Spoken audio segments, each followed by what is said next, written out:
receive my worship. All of my. So I just came out of a meeting, and in the discussions, we're talking about women and the Affirmative Action Act, not women, but gender equity, which is mainly geared towards helping women, because the data is clear. It's obvious that women are at a disadvantage currently, that the representation at the table, the figurative table that we always mention, has more males represented there. So it means that unlike the proportion in the general population, in most places at the helm of affairs, we have more men and less women. Another thing that I have noticed outside of this is sometimes when we have all decided that this is not good, or let's help this person because he represents a certain group or a certain minority group, often after they get into power, they may feel like towing the line of this minority group will make it seem as if I am only for that group, but I want to show that I represent everyone. I'm for everyone. So let me not only do the bidding of that group, but let me be for everyone, which in itself is good, because as a leader you have to show that whether the person voted or is aligned with your theories about life, you can be for everyone. But I think we are missing out on something. Let me use two examples. So Obama and Trump, I'll use those two examples. If you look at the life of President Trump, from his personal life, I mean, he has two spouses, or let me say his current spouse and a former spouse, are not originally American. I may be saying this wrong, but they are, America is a very diverse place and has people from different countries. So when I say not originally American, I mean the white Caucasian Americans who came along with the first move, right? So there are many migrants who now they use the generations to say, okay, I was first generation, my grandparents, or second generation, or like that sort of thing. So if you ask me, I would say that the composition of his family seems to be a very migrant. He has kids who can relate with a certain migrant population, and he actually has descendants that can say that, okay, they are not pure white male or Caucasian male, but they are migrants.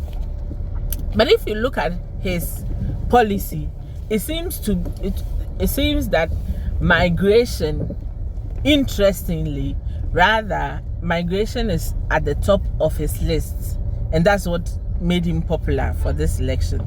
I may be wrong, there may be other issues, but for me, that's one of the things that was big, that there was a lot of social discourse and discussion on from his policies.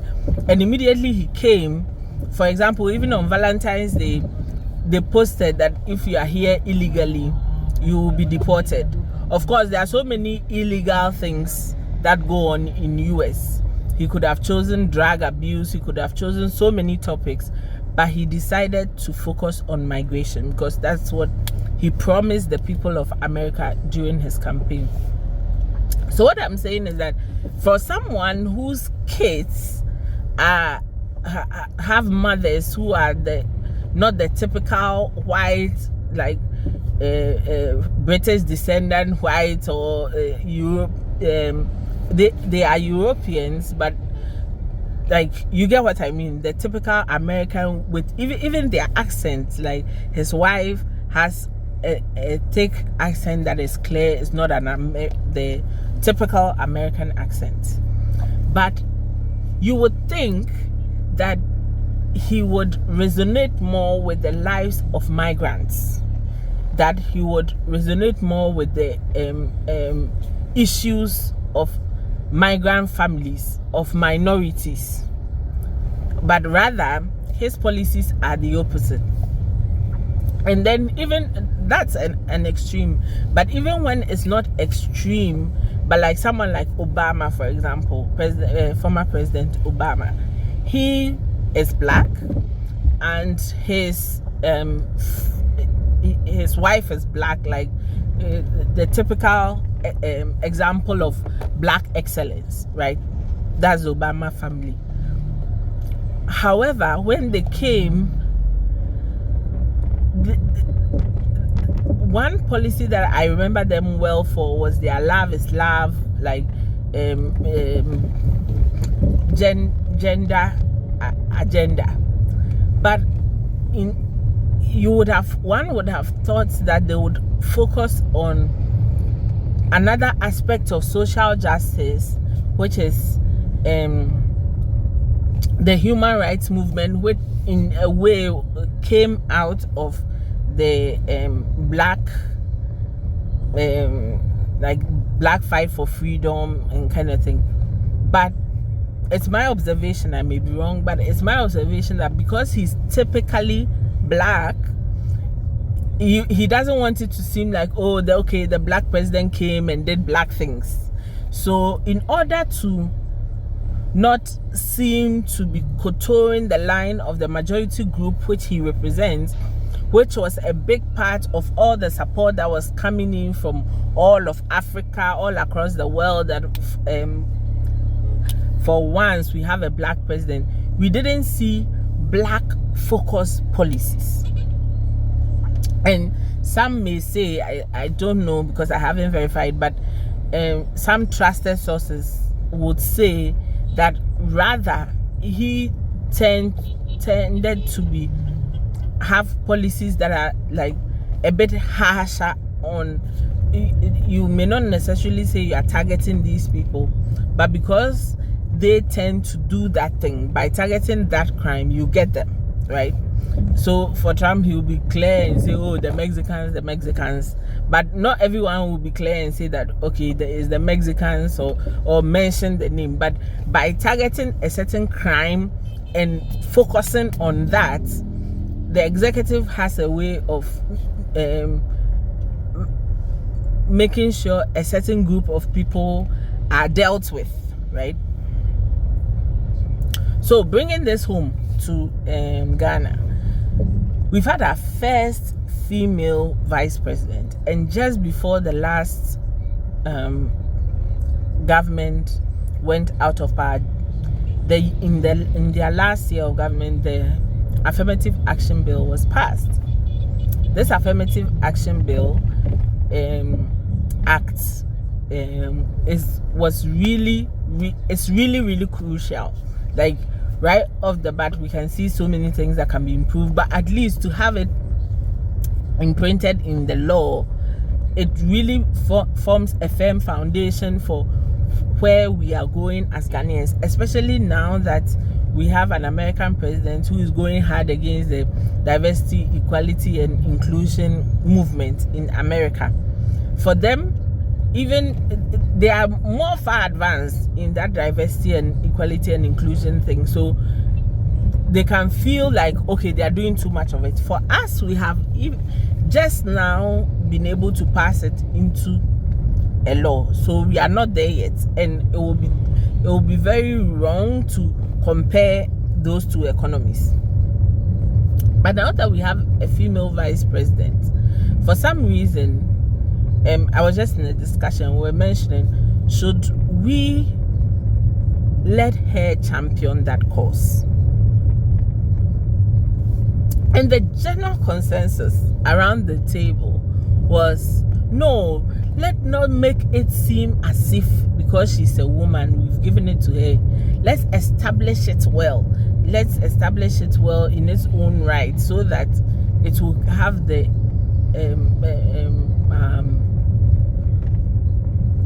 it will have the continuity and it will be sustainable, so that okay, when a man comes next time, he will not feel like, okay, because it was a woman, me, what am I doing with this thing? But in that same conversation, we're just talking about the fact that the issues of gender transcend. Gender is not a small section of the economy. Gender is half of the needs of half of the population. Of course, the president is concerned with the entire population, so he can tell you that, okay, I'm trying to put in economic measures so that youth will be employed. In that employment, women are also part of it. But the issues of gender, especially in a country like Ghana, are deeply entrenched in our culture. It's our mindset, our way of thinking. Even the few girls who try to go outside the norm and do every step of the way meet resistance. And for once, for the first time, we have a female vice president. And already we are thinking, oh, they would think just because they would think, who are they? Are we the ones thinking that this is the prime time to do that? So what? Let them think. We have a whole 4-year term. The thing was passed just before they came. Right from this year, if we start kick off the work and are very adamant about it, consistent with it, see changes in public institutions, from district assemblies all the way up to ministries, appointments and things. Pull the women up intentionally. Already the whole conversation is like, oh, these feminists, don't mind them. We found a way to divert it, and every time a lady wants to step up and do something about it, then they go into her history and her past, and we've made the ground very murky, very, very murky. And the foundation of this whole thing is education. And we have a vice president who was in charge of education in the previous government, who is a seasoned educator. And then we think, okay, because the vice president typically does economics and whatever, she should do that one. Then let's find another gender. Who, like, how much power does the vice president yield compared to everybody in the executive is getting their power from the president? So like Joseph's story in the Bible, when the Pharaoh says, I've given you this level of power, like you are prime minister, it's only I that can not, like, it's only when I am not there that's like nobody can say that they won't listen to you, except like I'm the only one who can refute what you are saying. So I've given you that executive power that has been given to me. And often, because of the bureaucracies in government, a government appointee can be diligent, going about his duties, honoring invitations, doing whatever they want to do, but then will be so busy, it wouldn't seem as if they have done anything wonderful. And we have said over and over again that the whole gender thing, it's about inspiring the young ones to see that yes, a woman can do this. Yes, a female can. You've seen a female do it, so there's nothing stopping you from doing it yourself. Your reference is not only the women in your lives. You come out and you see other women do it, and we are trying to encourage even as many women, so that for each girl, she sees that the women in her life have also come out and done something with their lives. And when these women are empowered, they will be able to put in place those measures that will ensure that the working environment, even our schooling, now come to think of it, the whole setup was not made for us, right? Because if mostly it was guys that were there, then the structure, the number of hours, the number, like what it takes to sit through or to assimilate that kind of learning structure, was it really designed for ladies? Do we have to look at all those things? Should we do the same things just because that's what has been done for years?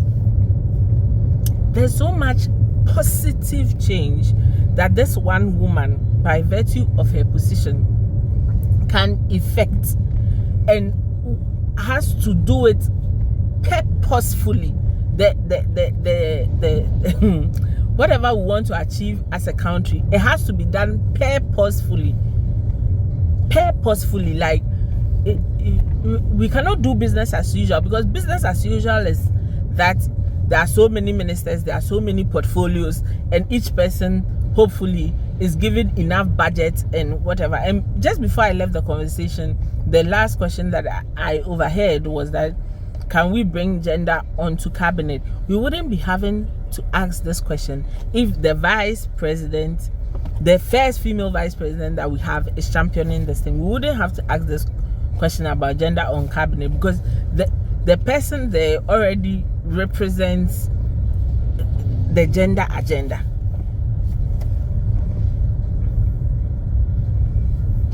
Often, the president is so backed down by the diplomacy of the position alone, right? You are thinking how you can go get some more money, a G7, be invited, be likable in the sub-region, be able to have some influence, and also leave some legacy. So if women have been pushing, let's have a woman, women can also do it, and the one woman gets there, then all of a sudden it's like, oh, let it not be as if because she's a woman. But it's because she's a woman. Are you telling me that her nomination, it wasn't factored in that it was because she was a woman? Oh, we keep doing the same thing.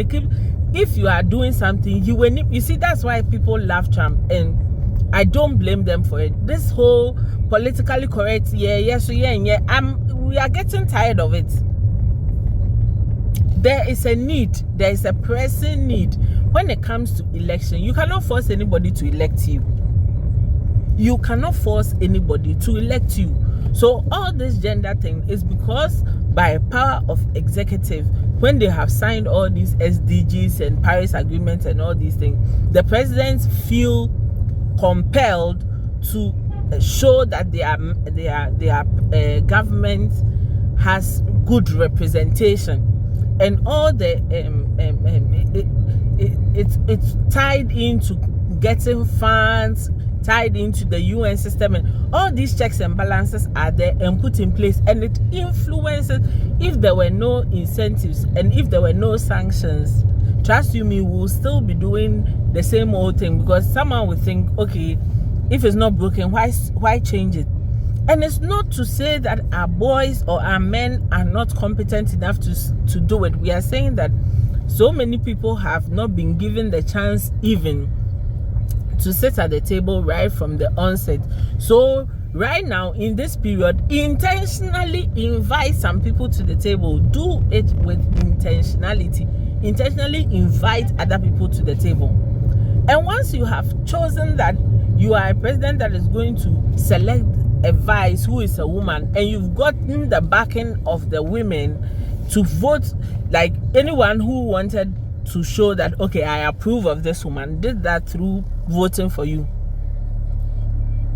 Now all of a sudden she's there, and the same people who are supposed to be championing this thing are saying, no, let's not make it seem as if she has to do it.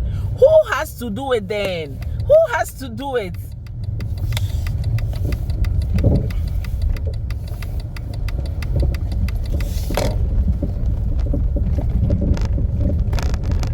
it will get to a point, even when someone is appointed as a gender minister, they will tell us that they do not want to be seen as a feminist, or they do not want to be seen as only pushing gender. Who did this to us?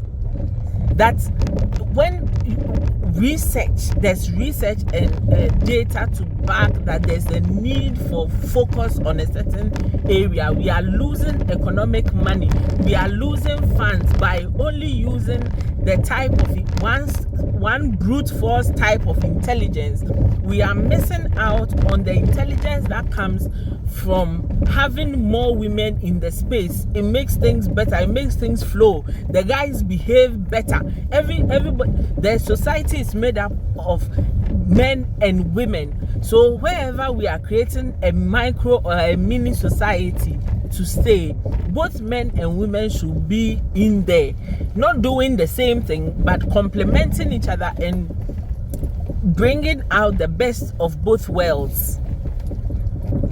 If men will be honest, a lot of them have trusted the judgment of their executive assistant or whatever for so many decisions, but at the end of the day, they don't sit at the table. They are only at the back supporting, getting the tea, fixing the things. So now all we are saying is the ideas, the pillow talk that they have been getting from their wives and executive assistants and HR people, the few women who were like the mothers of the place, let them come to the table and say their own thing from their own mouth. That's all we are saying.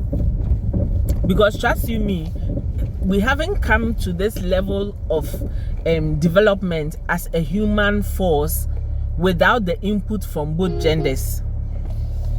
We haven't. So someone prefers that he has a wise woman at home. When he comes home, he shares his problems and she'll give a solution.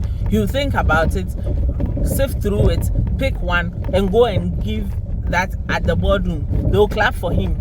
Now we are saying that allow his wife to also say, so the few men that will actually be open-minded enough to allow support their wives, so that they will be able to also sit on the table somewhere, they will have the income of two people who sit at tables, instead of one person putting all your eggs in one basket. This is simple. And who will champion it? Both men and women will champion it, but like they say, the this woman has risen through the ranks. She's not just a political head. She's the type of woman that when she's talking about gender, anybody will listen, because she hasn't had it handed down to her. She came from a generation where nobody is doing it because of gender. She's actually smart. Do you get it? If we leave it to the social media gender conversations, they will think, oh, don't mind them. It's these girls, they just want to come and shake their ass, and that's not who our vice president is representing.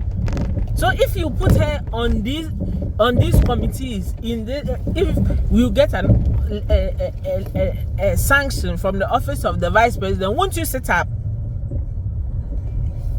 And being an educator has that added of discipline, that she's disciplined, especially from UCC, if I'm not mistaken. UCC, that's the tag that they have, that they are, everything is so strict over there. The school feels like a secondary school.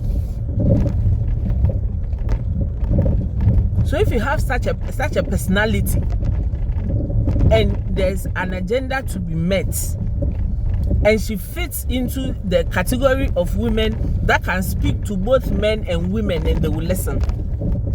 Because if she comes from the sea of women who have rubbed shoulders with men and won, and she's telling me that this is how we have to do it, she comes to call a meeting, that young woman, this is how we did it in the past. If we want to encourage them, this is how we do it. This is how we would pull others along with us. This is how we would train others to take over from us. I will listen to her. Who else should we listen to? Is it someone straight out of school who just feels like, hey, gender equality? No. back in the day when education for women were not was not popular, she's probably been there, done that. Sat in the room where she was the only woman. Sat in meetings where someone wanted to ask her to bring some coffee, but she overcame that and continued to push on, box on, and was selected, handpicked to enhance someone's CV so that he could be elected. Who better to champion this case? I don't know who else is more befitting, unless we ourselves do not think it's important enough.